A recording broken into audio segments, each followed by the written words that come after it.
जिंदगी के दो हिस्से हो जाते हैं, एक कारगिल के पहले और एक कारगिल के बाद। हम भारतीय सेना के पहले या ओनली कपल हैं जिन्होंने कारगिल की लड़ाई में हिस्सा लिया। आपने सिर्फ वो ऑलिव ग्रीन वर्दी पहनी है तो आप मेरे खून के भाई हो गए। कि जो बहादुर होते हैं ना, वो कभी जाते नहीं हैं। ये सबसे बड़ा फर्क है हमारे में और हमारे पड़ोसी दुश्मन देश की आर्मी में। कभी हार मत मानना बच्चों, हम लाए हैं तूफान से कश्ती निकाल के, इस देश को रखना मेरे बच्चों संभाल के। कारगिल की अनंत कहानियां हैं और उसे मैं सुना रहा हूँ, बहुत सारे लोगों से मिला हूँ और हमारे साथ इस समय एक ऐसी महिला है जिनके बारे में जितना बताऊंगा उतना ही कम रहेगा और मुझे लगता है कि अगर मैं वीडियो दिखाता रहूँगा पूरा ही नहीं होगा 2-4 घंटे में भी। गलत बोल रहा हूँ? तो स्वागत है कैप्टन यशिका त्यागी जी का। कैसे मैम? बिल्कुल बढ़िया। और क्योंकि हम कारगिल जा रहे हैं इसलिए बहुत जोश में भरे हुए हैं और बहुत लुकिंग फॉरवर्ड आगे बढ़ने के लिए। मैं शुरू करूंगा कारगिल से, बिल्कुल, क्योंकि कारगिल की वीर गाथाएं मैं चाहता हूँ जनरेशन सुने अपनी वाली। 25 साल हो गए होंगे, बहुत सारे लोग भूल रहे होंगे। मैं चाहता हूँ कि उनके बच्चे भी हो गए होंगे जो उस टाइम जवान रहे होंगे, ठीक है? तो उनके बच्चों को कहानियाँ पता होनी चाहिए, पोतों को उनकी कहानियाँ पता होनी चाहिए। तो मैम, आप जब वहाँ पे थी कारगिल वार, आपने पूरा बड़े करीब से देखा है सारा, जो एक बहुत महत्वपूर्ण चीज़ होती है, आप बताएंगे वो क्या था, उसको आपने देखा है। और उस टाइम सबसे बड़ी बात जो मुझे करती है, द्रवित करती है, आप एक ऐसी महिला थी, उस टाइम आप प्रेगनेंसी के दौर से गुजर रही थी। तो आप द्रवित क्यों हो रहे हैं? द्रवित इसलिए हो रहा हूँ क्योंकि जो वो सारे सपोर्ट थे, वो पिछले आपने कुछ रेडियो पे इतनी कहानियां सुनाई ना, हाँ। तो उससे देख के मुझे ना तो बैकग्राउंड, क्योंकि वीडियो में वो नहीं दिखा रहा हूँ बिल्कुल, बट उससे मैं एक प्लेटफॉर्म बना हुआ है मेरा। बिल्कुल, बिल्कुल। इसलिए हम द्रवित हो रहे हैं। ठीक है, ठीक है। ये समय कारगिल का जो 25 साल हो रहे हैं आज, ये सिल्वर जुबली जब हम मनाते हैं तो ये सिर्फ एक टाइमलाइन नहीं है, ये लाइफलाइन का समय है, जिंदगी की कहानी है। मुझे लगता है मैं तो एक बहुत अदना सा सिपाही थी भारतीय सेना की, लेकिन जिसने भी इस लड़ाई में हिस्सा लिया, एक्टिवली हिस्सा लिया, उन पलों को जिया, उन दोस्तों को खोया, उन रिलेशनशिप्स को बनाया, दुश्मन को अपने सामने घुटने टेकते देखा, अपनी जिंदगी में जिसको इंग्लिश में कहते हैं, I have been there from the time the first shell was fired till the time last Pakistani was kicked out, dead और अलाइव। तो जिंदगी के दो हिस्से हो जाते हैं, एक कारगिल के पहले और एक कारगिल के बाद। वो कहानियां नहीं भूलती, वो लर्निंग नहीं भूलती। और वो एक अलग मंजर था। आज 25 साल के बाद वापस उन्हीं कारगिल की पहाड़ियों पर हम आगे बढ़ रहे हैं। मैं आपको बता नहीं सकती हूँ कि मैं बस ये जानना चाहूँगा, उस टाइम बताइए आपका रोल क्या था? मैं भारतीय सेना के लॉजिस्टिक्स विंग में एक अफसर थी। लॉजिस्टिक्स विंग का मतलब, अगर बहुत लेमैन लैंग्वेज में सुने तो हम इसको ऐसे कह सकते हैं कि फौज को लड़ने के लिए बंदूक में गोली चाहिए और पेट में रोटी चाहिए। ठीक है। बिना गोली और बिना रोटी के कोई फौज नहीं जीत सकती, और ये दोनों काम लॉजिस्टिक्स का होता है। ओके। तो दुश्मन के साथ एक इफेक्टिव बैटल लड़ने के लिए सिपाही को जो भी सामान चाहिए वो मुहैया कराना लॉजिस्टिक्स का काम है। और उस दौरान मेरी यूनिट का काम था भारतीय सेना को इस युद्ध के लिए गोला, बारूद, एडवांस्ड वेपनरी, एडवांस्ड टेक्नोलॉजी में रिक्वायर होने वाली जितनी चीज़ें हैं, हमारी गाड़ियां जो सिपाहियों को आगे लेकर जाती हैं, वो गाड़ियों के टायर, बैटरीज, रिपेयर के आइटम, क्योंकि वहाँ बहुत ठंडा था इसलिए सिपाहियों को स्पेशल क्लोथिंग चाहिए जो उतने हाई एल्टीट्यूड में उनको ठंड से बचा के रखे। ये सब चीज़ें प्रोवाइड करने का काम हमारी यूनिट का था और मैं उस यूनिट में तैनात थी। लेह से लेकर कारगिल और आगे द्रास मश्को वैली तक। और हमारी यूनिट लुक आफ्टर कर रही थी सियाचिन ग्लेशियर को भी। दुश्मन तो यही चाहता था कि हमारी लॉजिस्टिक सप्लाई को रोक दिया जाए, तभी उसने नेशनल हाईवे पे कब्जा किया। लॉजिस्टिक्स का महत्व दुश्मन ने इतना बड़ा समझा कि कोशिश करी कि हमारे पास आने वाली रसद, पानी और जितना भी आने वाला सामान है वो रोक दिया जाए, सियाचिन ग्लेशियर को अलग कर दिया जाए, लद्दाख को कश्मीर से अलग थलग कर दिया जाए और फिर उसके बाद एक नैरेटिव क्रिएट करें। लेकिन भारतीय सेना ने जो हिम्मत दिखाई, तो मैं इस फौज का हिस्सा रही और लॉजिस्टिक सप्लाई को मेंटेन करने में, सप्लाई चेन मैनेजमेंट को करने में मैंने अपना योगदान दिया। मैं पहली महिला अफसर हूं जो हाई एल्टीट्यूड और एक्सट्रीम कोल्ड क्लाइमेट की पोस्टिंग जिसे मिली। पहली महिला अफसर हूं इंडिया के लॉजिस्टिक्स विंग की, इंडियन आर्मी के, जो बैटल जोन का हिस्सा रही। पहली महिला अफसर हूं जिसे बैटल रिपोर्ट मिली। और पहली महिला अफसर हूं जिसे कारगिल के 2 मेडल मिले अपनी छाती पर तमगे लगाने के। बहुत बढ़िया। तो मेरी जिंदगी का वो एक इतना ग्लोरियस दौर था जिसके बाद शायद जिसे छूकर मैं सोना हो गई, जिसने मुझे बदल के रख दिया, जिसने मेरे दिमाग को एक अलग दिशा दी, एक वॉरियर माइंडसेट दिया। एक जगह पढ़ रहा था आपके बारे में, वहाँ पे लिखा था आप उस टाइम प्रेग्नेंट थी। तो कैसे चैलेंजेस फेस किए और कैसी न्यूज़ आती थी पर डे, क्योंकि आपकी कहानी भी सुना रहे थे रेडियो पे। मैं चाहता हूँ छोटी सी वो कहानी भी आप बताइए लोगों को, कि सिर्फ मतलब लोगों ने शहादत देखी है, बट आपने तो पूरा मतलब पहले ही वहाँ से रिक्वायरमेंट आई थी बना के दिया जाए, थोड़ा सा वो बताइए मुझे। बिल्कुल। देखिए, मैं लेह में जब पोस्टेड थी तो मैं और मेरे हस्बैंड, हम दोनों की पोस्टिंग लेह में हुई। और जब कारगिल की लड़ाई छिड़ी तो हम दोनों ही उस लड़ाई का हिस्सा थे। इंसिडेंटली हम दोनों को भारतीय सेना में कारगिल कपल के नाम से जाना जाता है। अच्छा। माने हम भारतीय सेना के पहले या ओनली कपल हैं जिन्होंने कारगिल की लड़ाई में हिस्सा लिया। अच्छा। तो इस लड़ाई में मैं ऑफ कोर्स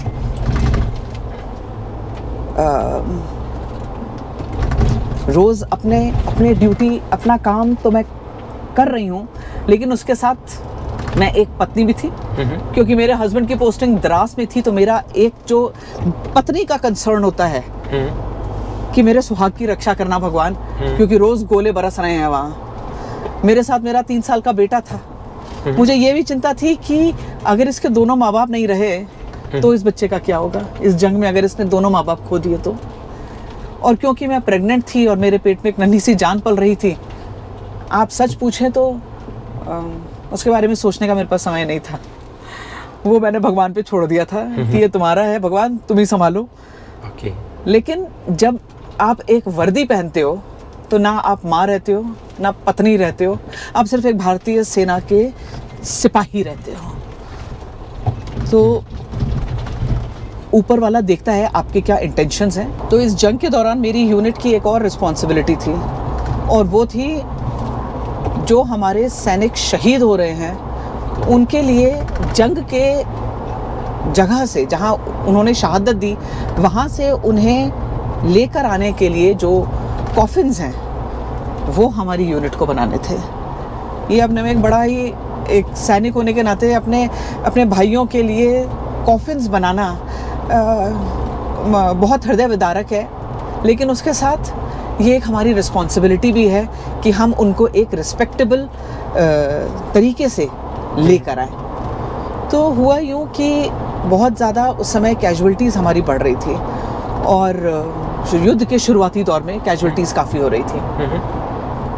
तो हमारे कमांडिंग ऑफिसर ने कहा कि क्योंकि पता नहीं चल रहा है कि एक साथ कितने ज़्यादा कॉफिन्स की ज़रूरत पड़े, तो आप ऐसा करो कि किसी भी गिवन पॉइंट ऑफ टाइम पे 25 के करीब कॉफिन्स बना के रखना, क्योंकि बहुत सारी यूनिट्स हैं तो पता नहीं कितनी ज़रूरत पड़े। 25 कॉफिन किसी भी टाइम पर आप तैयार रखना कि इमिडिएटली जैसे ही हमें इत्तला आए हम भेज सकें। तो मैंने जो हमारी यूनिट के कारपेंटर्स थे उनको बुलाया और कहा कि हमें ये काम मिला है और ये काम हमें फ़ख्र से करना चाहिए, क्योंकि ये हम उनके आखिरी समय के लिए, यात्रा के लिए जो कॉफिन तैयार कर रहे हैं, तो ये काम हमको मिला है जो करना है।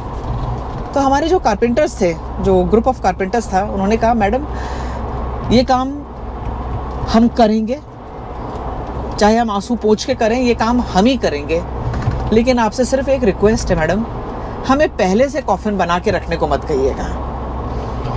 हम अपने भाइयों के लिए ये चीज़, हम ये उनके लिए विश नहीं करना चाहते कि हमने 25 बना दिए हैं तो अब 25 खेत होंगे तब ये 25 जाएंगे। नहीं, हम नहीं चाहते ही नहीं कि एक भी कॉफिन पहले से हम किसी के लिए उनकी शहादत को एक्सपेक्ट कर लें। तो हम वेट करेंगे, अगर हमारे पास कोई इन्फॉर्मेशन आएगी मैडम आधे घंटे में ही हम वो कॉफिन बना के तैयार कर देंगे, पर हम पहले से बना के नहीं रखेंगे। और राइटली सो, ऐसा हुआ ही नहीं कि हमें इन्फॉर्मेशन आई हो कि हमें मान लीजिए 10 कॉफिन भेजने हैं या 15 कॉफिन भेजने हैं। उन्होंने रात भर जग कर भी कॉफिन्स बनाए, लेकिन पहले से हमने कुछ बना के नहीं रखा। ये घटना जो आप सुना रहे थे रेडियो पे ना, तो बहुत दुखी करी मुझे, बहुत बहुत अजीब। पर ये असलियत है, देखिए असलियत है, हकीकत है। यही वो देशभक्ति है जो लोगों को जानना चाहिए कि सिर्फ लड़ाई उन सैनिकों ने नहीं लड़ी है, लड़ाई कितने लोगों ने लड़ी है। और आप ये देखिए, लड़ाई तो लड़ी, आप देखिए रिश्ता वर्दी का है, रिश्ता वर्दी का है। ये वर्दी का जो रिश्ता है, आपको मैं आपकी शक्ल से जानती हूँ, नाम से जानती हूँ, नहीं जानती हूँ, मैटर ही नहीं करता है। आपने सिर्फ वो ऑलिव ग्रीन वर्दी पहनी है तो आप मेरे खून के भाई हो गए, या शायद उससे भी ज्यादा। आप, क्योंकि आपके लिए मैं जान दे सकती हूँ। और आपको ये सोचना नहीं पड़ेगा कि आप पे मुसीबत आए तो आप पीछे देखें कि मेरे साथ कोई है कि नहीं, आप पाएंगे कि आपके साथ एक दीवार की तरह खड़े हैं। तो ये है वर्दी। कैप्टन यशिका त्यागी विक्रम बत्रा और मनोज पांडे को कैसे याद करती हैं इन लोगों को? क्योंकि कुछ ऐसे नाम है जो बहुत हाईलाइट हुए, जिनकी वीरता की कहानियां पढ़ रहे हैं लोग, सुन रहे हैं। दोनों से रिश्ता है। मनोज पांडे 111 GR के बहादुर बहादुर बहादुर ऑफिसर थे, और उन्होंने जब यूनिट ज्वाइन करी और उनकी ट्रेनिंग जिन ऑफिसर के अंडर हुई वो थे कर्नल ललित पांडे, जिनको हीरो ऑफ खालूबर कहा जाता है। जिन्होंने दुश्मन को खालूबर पोस्ट से जिस तरीके से निकाला, माने मैं आपको अगर कहानी सुनाऊंगी तो आपके रोंगटे ना खड़े हो जाएं, तो आप मतलब नाम बदल दीजिएगा। ऐसे थे कर्नल ललित पांडे। और जब मैं एकेडमी में थी तो कर्नल ललित राय हमारे एकेडमी में एडजुटेंट थे। एडजुटेंट वो होते हैं जिनके अंडर कैडेट्स की ट्रेनिंग का जिम्मा होता है। तो ललित राय ने ही मनोज पांडे को भी ट्रेन किया और मुझे भी ट्रेन किया। तो मान लीजिए गुरु भाई हो गए मेरे, परमवीर चक्र मनोज पांडे। बहुत प्यार से और बहुत इज्जत से मैं उन्हें याद करती हूँ। और उनकी शहादत का जो आखिरी पल है, वो जो आखिरी मोमेंट्स हैं, मैं हमेशा कहती हूँ that it is a master class in communication, it's a master class in leadership. Paramvir Chakra Manoj Pandey, कभी समय होगा तो सुनेंगे वो कहानी। अच्छा। और विक्रम बत्रा के साथ कहानी ऐसी है कि आपने जैसे अभी जाना कि मैं लॉजिस्टिक सप्लाई देख रही थी उस समय, तो हम लोग कारगिल के आगे, लेह, कारगिल और उसके आगे जहाँ द्रास, मशको, तुर्तुक, ऐसी बहुत सारी जगह थी जहाँ हमने अपने लॉजिस्टिक सपोर्ट एरियाज एस्टैब्लिश किए थे। यानी लड़ाई के समय हमारे सिपाहियों को जिस चीज की जरूरत है, यानी वो यूं हाथ करें और यहाँ उनके हम सामान दे सकें। अच्छा। 0 टर्न अराउंड टाइम में। इसके लिए जंग के मैदान में बहुत आगे तक लॉजिस्टिक पॉइंट्स, जिन्हें हम LSA कहते हैं, वो इस्टेब्लिश किए जाते हैं। तो ऐसे ही एक LSA पे मैं जब खड़ी थी, सामान लेकर गई थी उधर, तो मेरी विक्रम बत्रा से मुलाकात हुई। एंड उस समय वो शेरशाह नहीं थे, दुनिया उन्हें शेरशाह के नाम से उस समय तक नहीं जानती थी। तो यूं विक्रम बत्रा आए और उन्होंने यूं हाथ बढ़ाया और कहा, hello I am captain Vikram Batra. और मैंने भी उतनी ही गर्मजोशी से हाथ मिलाया और कहा, hello I am captain Yashika. और फिर हम बात करने लगे और जंग की बात हो रही थी। और फिर मैंने उनसे पूछा कि आप कहाँ डिप्लॉयड हैं और कौन से पॉइंट पे को आपने रिस्पॉन्सिबिलिटी है आपकी। तो यूं ही हमारी बात चल रही थी। और फिर मैंने उनसे कहा कि आप इन्फेंट्री वाले हैं और मुझे आपसे जलन हो रही है। तो हंसने लगे, बोले क्यों मैम, आपको क्यों जलन हो रही है? मैं कहा जलन इसलिए हो रही है कि अभी लॉजिस्टिक्स वाले आगे दुश्मन के साथ आंखों में आंखें डालकर लड़ाई नहीं कर पा रहे हैं, क्योंकि हमारा काम तो आपको पीछे से जंग के लिए तैयार करना है। तो काश कि मैं इन्फेंट्री में होती तो मैं भी आपके साथ वहां होती। तो विक्रम बत्रा ने बोला, पहले मेरी तरफ देखा, मैं प्रेग्नेंट थी तो मेरा पेट निकला हुआ था, उन्होंने मेरी ओर देखा और कहा मैम मैं आपको बता नहीं सकता हूँ कि आपको देखकर मुझे कितनी मोटिवेशन मिल रही है, आप इस स्थिति में भी आप जो है वहाँ जाने की बात कर रही हैं और आपको जलन हो रही है जबकि यू आर प्रेग्नेंट। तो मैं कहा pregnancy has nothing to do with mindset. Okay. और बस हम हंसे, हमने बातचीत शेयर करी और हाथ मिलाया और मैंने उनको कहा कि अपना ध्यान रखिएगा, best of luck, stay safe. And he said you too ma'am, and we parted ways. Okay. Next I hear that ये दिल मांगे मोर, देन इट वाज ये दिल मांगे मोर, एंड देन विक्रम बत्रा का जो वो लेजेंड था वो इस यूथ के लिए इतना प्रेरणादायी बन गया। तो मैं कहती हूँ कि जो बहादुर होते हैं ना वो कभी जाते नहीं हैं, वो हमारे बीच जिंदा रहते हैं, वो हमारे सोल में जिंदा रहते हैं। इससे बुरा क्या लगता है आपको? ठीक है, ठीक है।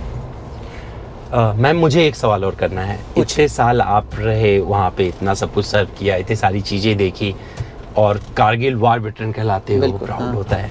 सबसे खराब दुर्घटना बोले, घटना बोले जो आपको दुखी करती हो और लगता है कि गिल्ट फील होता हो कि कुछ ऐसा?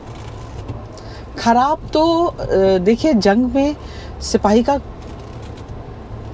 की शहादत खराब लगना ये नहीं कह सकते हैं, दुख होना कह सकते हैं, क्योंकि हम उसके फिजिकल फॉर्म को मिस करते हैं।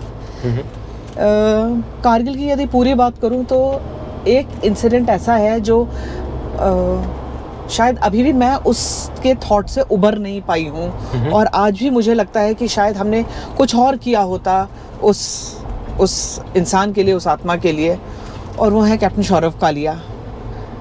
कैप्टन सौरव कालिया, आपने सुनी होंगी कहानियाँ। हाँ, बहुत सारी सुनी है ना। बहादुर सौरव कालिया और बहादुर जाट रेजिमेंट के वो 5 जवान, दुश्मन का एम्बुश था और वो पहले पार्टी थी जो सर्च पार्टी गई थी दुश्मन को देखने के लिए कि यहाँ क्या चल रहा है, क्योंकि ये इन्फॉर्मेशन आई थी कि यहाँ कुछ लोग सस्पिशियस तरीके से देखे गए हैं। उन्हें भेजा गया था चेकआउट करने के लिए कि वहाँ क्या हो रहा है। दुश्मन का एम्बुश था, वो पकड़े गए और दुश्मन ने उन्हें 22 दिनों तक बंधक बना के रखा। आप सोच सकते हैं कि जंग का समय हो और दुश्मन के पास आपका एक अफसर और 5 अदर रैंक बंधक हो, तो दुश्मन को सबसे ज़्यादा क्या चाहिए इस समय? क्या चाहिए? इंफॉर्मेशन चाहिए, इंफॉर्मेशन, है ना। उसके लिए सूचना चाहिए। Information is gold for enemy. Saurabh Kalia और उनके जवानों ने मुंह नहीं खोला, बहुत यातनाएं दी गई। और जब हम बहुत यातनाएं कहते हैं तो देखिए, जेनीवा कन्वेंशन कहता है कि जो आपके प्रिजनर ऑफ वॉर होते हैं आप उनके साथ गलत व्यवहार नहीं करेंगे। अभी आपने कहा 1971 की लड़ाई में हमने प्रिजनर ऑफ वॉर्स को बहुत अच्छे से लुक आफ्टर किया, इसके लिए दुनिया हमें शाबाशी देती है। लेकिन जब सौरव कालिया को बंधक बनाया तो उनके साथ 22 दिनों तक यातनाओं का जो एक अंतहीन सिलसिला चला, उसको फेस करने के लिए इंसान लोहा नहीं फौलाद होना चाहिए था। वो फौलाद थे, वो बहादुर रणबांकुरे फौलाद थे कि जिनके कानों में गरम सलाई डाल के कान फोड़ दिए गए, जिनकी आंखें निकाल दी गई, जिनके रिब्स तोड़ दी मार मार के, जिनके नाखून खींच के निकाल दिए, और लास्ट में उनके जेनाइटल्स काट के, उनके गुप्त अंग काट के और फेंक दिए गए, और बाद में उस क्षत विक्षत हाल में वो शव हमें वापस आए। मैं आज तक उस एक घटना को, ये जो घटना है जो सौरव कालिया और जाट रेजिमेंट के वो 5 बहादुरों की इस तरीके से होने वाली जो शहादत है, मुझे हमेशा ये लगता है कि क्यों हमारा देश उस चीज़ को इंटरनेशनल कोर्ट ऑफ जस्टिस में इस तरीके से फाइट नहीं कर पाया कि हम उन्हें इंसाफ दिला पाते हैं। सौरव कालिया के बूढ़े माँ बाप आज तक इंसाफ का इंतज़ार कर रहे हैं। मुझे भी बहुत इंतज़ार है उस दिन का जब सौरव कालिया को हम इंसाफ दिला पाएंगे और इंटरनेशनल कोर्ट ऑफ जस्टिस में उन्हें इंसाफ मिलेगा। और जो गिल्टी हैं, जिन्होंने इस तरीके से इस अमानवीय घटना को अंजाम दिया, मुझे लगता है कि किसी को तो जवाब देना चाहिए। फौज बदली है किस महीने में? पहले की तुलना में, क्योंकि जब शासन चेंज होता है तो कुछ फर्क आता है, सरकारें बदलती हैं तो कुछ फ्रीडम मिलती है। ऐसा कुछ हुआ है या कि हमें सिर्फ दिख रहा है? आपसे पूछना चाह रहा हूँ। देखिए, सेना चाहे भारत की हो या नौसेना हो या वायुसेना हो, भारत की सेना के लिए हमारे फील्ड मार्शल करियप्पा ने एक ब्रह्म वाक्य दिया था और वो था, Indian armed forces is going to be a political organisation. यानी हम किसी भी तरह की राजनीति से दूर रहेंगे, हम राजनीति का हिस्सा नहीं बनेंगे। ये सबसे बड़ा फर्क है हमारे में और हमारे पड़ोसी दुश्मन देश की आर्मी में। वहाँ कहते हैं कि every country has an army. In Pakistan we say their army has a country. अच्छा। क्योंकि वहाँ कभी भी कू हो जाता है, कभी भी तख्ता पलट हो जाता है। हाँ। लेकिन भारत वो तो की जो खेलते ही रहते हैं कुछ ना कुछ। लेकिन भारत की जो सेना है वो बहुत डिसिप्लिन्ड है और इसका एक ये आपको समझना बहुत ज़रूरी है कि अगर आप जॉइंट सर्विसेज का क्रेस्ट देखेंगे, ठीक है, जैसे जहाँ भी तीनों सेनाएं एक साथ आती हैं उनका एक जॉइंट क्रेस्ट होता है। यानी उसमें फौज का 2 तलवारें बनी हैं, नेवी का एंकर बना है और इंडियन एयरफोर्स का ईगल बना है। और ये तीनों चीज़ों के ऊपर है अशोक की लाट, यानी भारतीय संविधान। ओके। तो ये लोगों इस चीज को दर्शाता है कि हम तीनों सेनाएं देश के संविधान को अपहोल्ड करने के लिए हम कर्तव्यरत हैं। यही हमारा मैंडेट है कि हमारे देश में डेमोक्रेसी बरकरार रहे और संविधान बरकरार रहे। तो चाहे कोई भी गवर्नमेंट आए, जो फौज का काम होता है वो अपने मैंडेट से चलती है। लेकिन इसमें having said that, of course there has been one very welcome change. और बहुत अच्छा लगता है इस चीज़ को बताने में कि जो मोदी सरकार है, जो करंट गवर्नमेंट है, उन्होंने आत्मनिर्भर भारत के ऊपर जो जोर दिया, उसकी वजह से देश के अंदर जिस तरीके के हमारे मिलिट्री इक्विपमेंट्स बनने शुरू हो गए हैं, जिस तरीके के हमारे यहाँ ब्रह्मोस, आप देखिए कितनी जबरदस्त मिसाइल सिस्टम है और ब्रह्मोस बन रही है, लखनऊ के पास उसकी फैक्ट्री लगी है। इसी तरीके से हमारी गन्स, हमारे बुलेट प्रूफ्स, हमारे रेडियो सेट्स, हमारी सबमरीन्स, हमारे फाइटर एयरक्राफ्ट्स, हमारे बड़े बड़े युद्धपोतक जहाज, ये सब हिंदुस्तान में बन रहे हैं। तो ये जब आत्मनिर्भर भारत की हम बात करते हैं, this is not only a political statement, पर आप ये देखिए कि जब कारगिल की जंग हुई थी उस समय हमारे पास जो जंग का साजो सामान था वो दूसरे देशों से आता था, चाहे आप अमेरिका बोलें, रशिया बोलें, इजराइल बोलें, और वो टर्न अराउंड टाइम बहुत ज़्यादा होता है। आप एकदम से कोई चीज़ मंगा नहीं सकते। लेकिन अगर इस तरीके के सोफिस्टिकेटेड इक्विपमेंट्स जब हमारे ही देश में बनने लग जाए, तो सोचिए हमारे देश की सेना को कितने कम टाइम में और कितने इकोनॉमिक रेट्स पे स्टेट ऑफ आर्ट टेक्नोलॉजी मिल रही है। और क्योंकि हम अभी ये बात कर रहे हैं और अभी आप दिखा नहीं सकेंगे आपके लोगों को, लेकिन ऊपर से फौजी सेना का कॉन्वॉय जा रहा है। और ये जो भारतीय सेना के सैनिक जा रहे हैं इस कॉन्वॉय में, छोटी थी मैं तब से कॉन्वॉय जाती थी तो सल्यूट करती थी। अभी सल्यूट हम भी करते हैं। अभी सल्यूट हम भी करते हैं। अच्छा लगता है देख के। तो ये सरकार का जो ये मैंडेट रहा है, जो इन्होंने एक ये मिशन चलाया आत्मनिर्भर भारत, उससे बहुत ज़्यादा हमारे पास आने वाले साजो सामान में विदेशी सामान की ज़रूरत को कम किया जा सके। अच्छा, इसके लिए आपको मैं ये बताना क्यों बोल रही हूँ मैं इस चीज़ को। एक एग्जाम्पल है, कारगिल की लड़ाई में बोफोर्स गन को कहा गया था हीरो ऑफ कारगिल। और बोफोर्स गन जो हवित्जर है वो इंडिया की नहीं है, right, it's a Swedish made gun. और उसके जो गोले हैं वो भी हिंदुस्तान में नहीं बन रहे। अब ये वो समय था जब हमने 1998 में अपना परमाणु बम टेस्ट किया था, इफ यू रिमेम्बर।